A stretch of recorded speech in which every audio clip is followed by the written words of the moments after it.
It's been a while since I ranked all the classes in Diablo Immortal, and now with the release of Blood Knight, I think it's a good time to make a tier list. I will divide this tier list for PvE and PvP, and I will only talk about PvE in this video. By the way, I played all of the classes that available in the game, but it's been a while since I played Barbarian and Wizard. I just wanted to note that. I think all classes are really good for PvE, but some of them are a little better at certain things. For example, Barbarian is one of the best classes to farm in the open world, but when it comes to single targets, it falls behind a little bit. Anyways, now let's start with the Demon Hunter. Demon Hunter's always been one of the best damage dealing classes in the game, and they still really good at that. But for open world farm, they are only a little faster than Necromancers. They deal a lot of damage, and it's easy to use this class because the only thing you have to do is auto attack basically. I think Demon Hunter becomes really boring after a while because, like I said, the only thing you do is jump around and shoot arrows with the auto attack. But when it comes to dungeons and raids, Demon Hunters are perfect for that. They can deal a lot of damage against single target enemies, but monks, crusaders and necromancers are quite good at that too. With that said, I think we can put Demon Hunter into the B tier for PvE. Moving on to the Barbarian, this class is a beast when it comes to open world farm.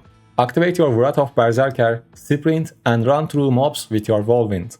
A lot of players play Diablo games just because of this class. And we have to respect that, but when it comes to dungeons, they are lagging behind on the damage side of things, but you can still be useful with your movement speed and damage buffs for the party members. Since Barbarian is one of the best classes for open world farm, and they can provide some important buffs to the party members in dungeons and raids, I will put Barbarian into the A tier for PvE. Now let's talk about the Monk. Monk is my favorite class, even though it is kinda overshadowed by Blood Knight a little bit. When I played as a Monk, I could farm in the open world as fast as Barbarians, so it is really good at that, but the only downside is it's not easy as Barbarian. You have to use all of your skills all the time, so when you farm for a couple of hours, your fingers might get mad at you. And with the right build, Monk is one of the best classes for dungeons and raids. If I remember correctly, only Necromancer is better than Monk when it comes to single target damage and maybe Demon Hunters, but not sure about that. And I put Monk into the S tier for PvE. Next, we have Crusader. I really enjoyed Crusader when I played with it a couple weeks ago. It feels like this class was created for PvE activities. You can help your team, you can deal a lot of damage by yourself. Crusader is basically all-in-one package for PvE. In the open world, you can hop onto your pony and kill every single monster with lightning coming down from the sky and slashes from your sword. You can move really fast thanks to the horse, but when you are off the horse, it feels a little slow, so I think there are other classes better than Crusader for open world farm. And in the dungeons and raids, everyone looks for a Crusader in their party or warband. Crusader looks like a support class from outside, and it is, but you can still deal crazy amount of damage with the summon build I posted a while ago. So you can be the damage dealer and the support at the same time. I think we can safely put Crusader into the S tier for PvE right next to the Monk. Now we have the new class, the Blood Knight. This class has been added to the game like a week ago, and I've been playing with it since then.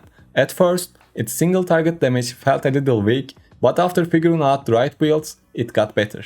Farming in the open world with Blood Knight is kinda similar to Monk.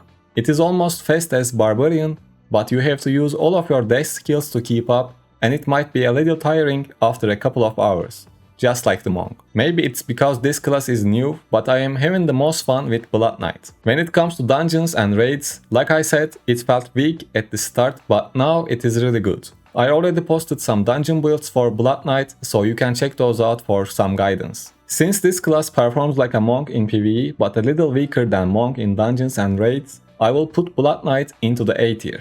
Next, we have our intellect classes, and let's start with Wizard. To be honest, I don't really like wizards in RPG games, but I tried it on Diablo Immortal for a few weeks, and it turns out really good, but it's not just for my taste. Anyways, when you farm in the open world, you can go crazy with the wizard. Almost faster than Barbarian if you are using the right legendary items. I am thinking about making wizard build guides in the upcoming weeks, so keep an eye on that.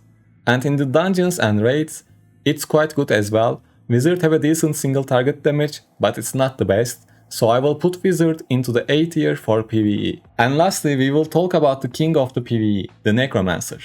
This class is really good and you always have your friendly skeletons with you, but it's more like a one-sided relationship because you always send them to their death.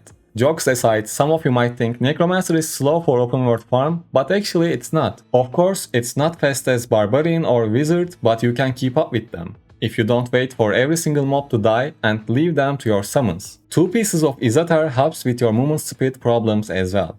I have tons of Necromancer guides on my channel so you can check those out. And for dungeons and raids, Necromancer is the best class.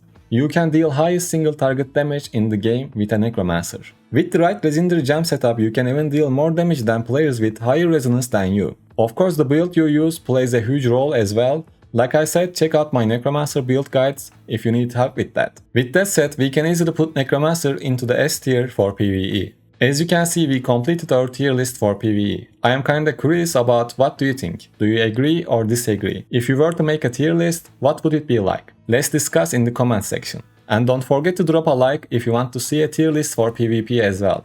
That's all for this one and take care.